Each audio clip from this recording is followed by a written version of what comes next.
네, 안녕하십니까. 정종채 변호사입니다. 오늘은 자금 출처 조사가 나왔을 때 대응 방법, 그리고 그때 증여세가 부과되었을 때, 재산 취득 자금 증여 추정으로 부과되었을 때 어떻게 과세 처분을 취소할 수 있느냐에 대해서 설명드리겠습니다. 일단 이제 자금 출처 조사가 나오면,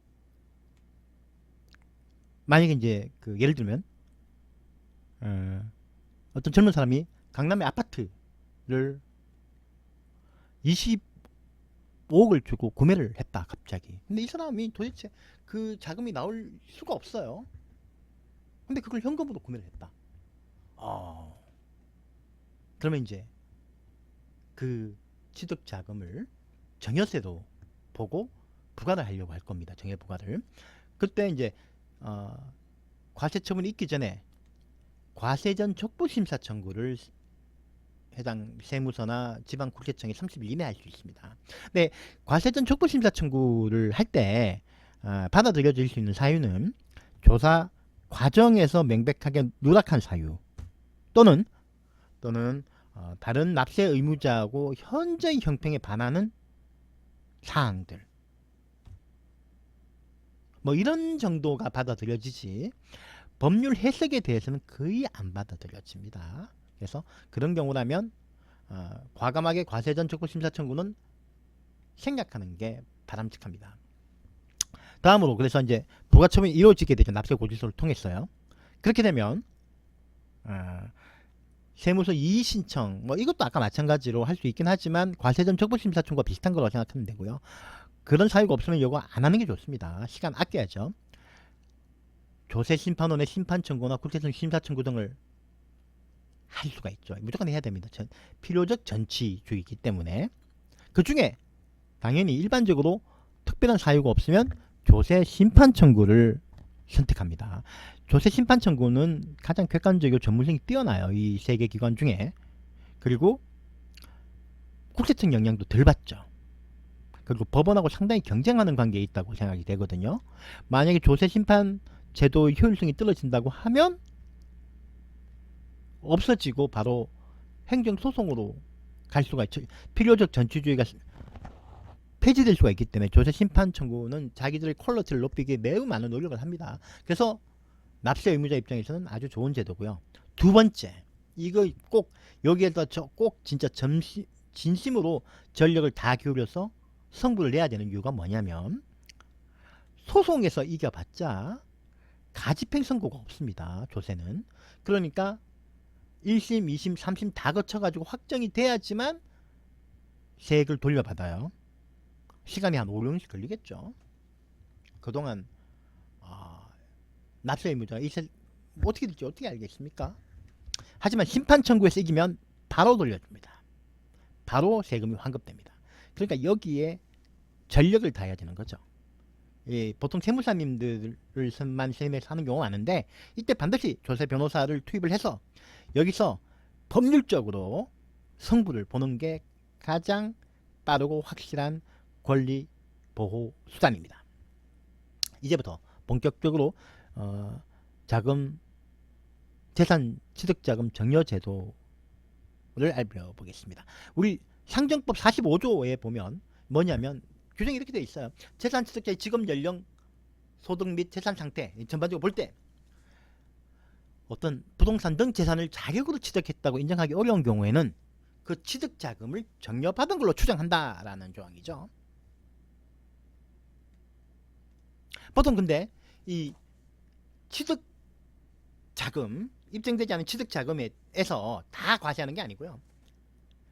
재산의 취득 가액과의 20%와 2억 원 중에 작은 금액을 증여재산 가액에서 빼줍니다. 그렇게 과세를 하게 됩니다. 이 취지 자체는 증여 여부가 불분명한 경우에 입증 책임을 과세관청이 아닌 납세자한테 돌려가지고 조세 회피 행위를 효과적으로 방지하고 조세 정의를 실현하기 위한 제재라고 되어 있습니다. 그래서 과세관청은 이걸 되게 많이 활용, 심지어는 악용하려고 합니다. 그런데 우리 법원은 좀 통제를 가하고 있어요. 그래서 우리 보통 이걸 재밌게 흑수저 항변이라고 하는데, 내가 25억짜리 아파트를 구매를 했고 그 25억의 취득자금을 다 입증을 못했다 하더라도 내 주변에 나한테 정여할 만한 사람들 누가 있을까요? 부모님, 뭐 형제자매, 뭐 네, 있겠죠.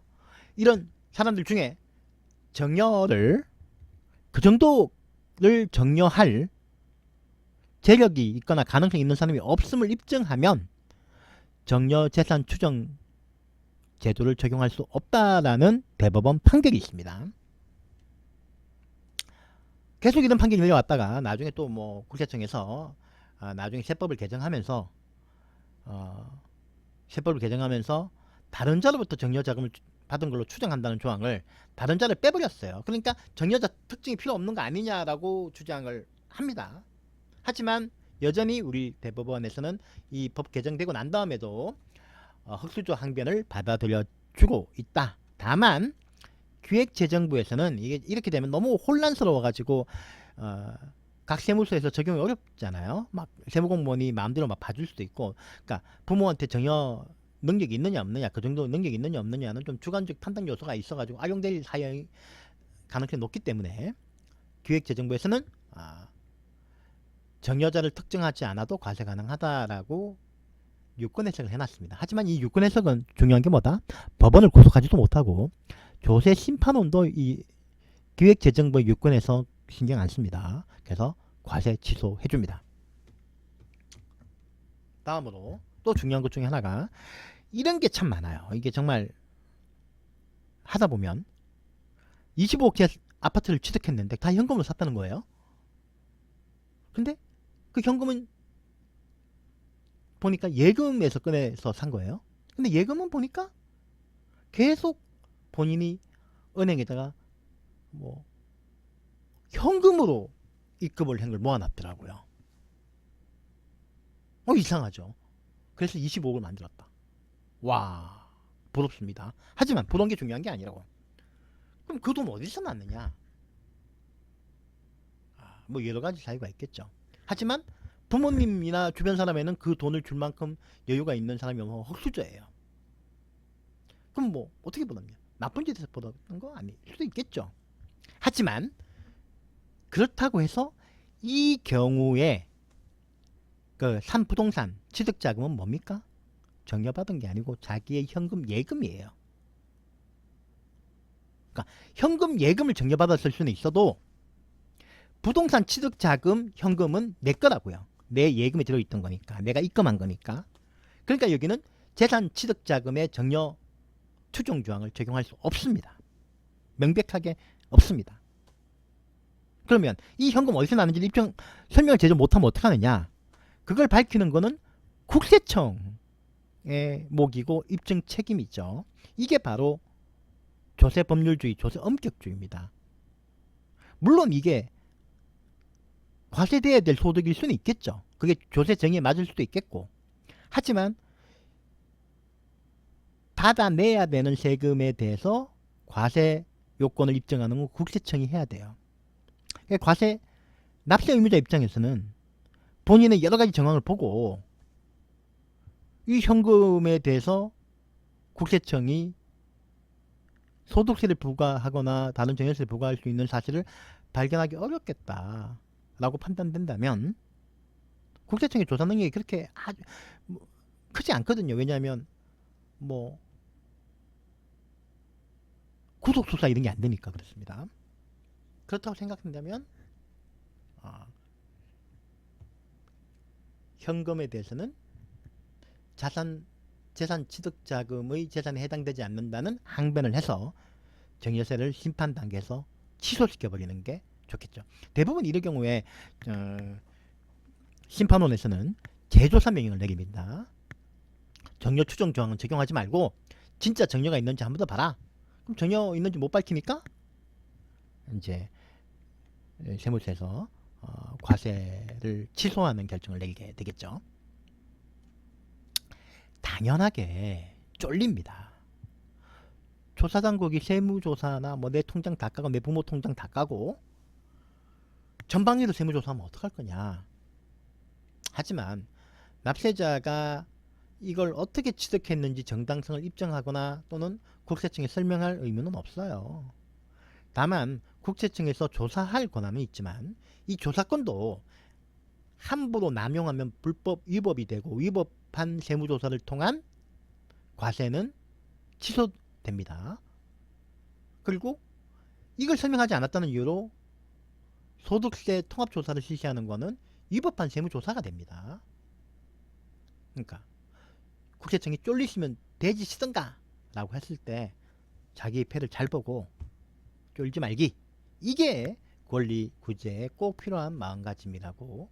만약에 이제 그렇지 않다 그러면은 그냥 국세청하고 타협, 조사국하고 타협을 봐야죠. 하지만 충분히 다른 국세청이 입증하기 어렵다라고 생각이 된다면 심판 청구해서 재조사 받고 세금을 결국 돌려받는 이런 결기가 필요하다고 생각이 됩니다. 감사합니다. 그리고 앞으로 조세 소송 넘버원은 정종채입니다. 구독, 좋아요.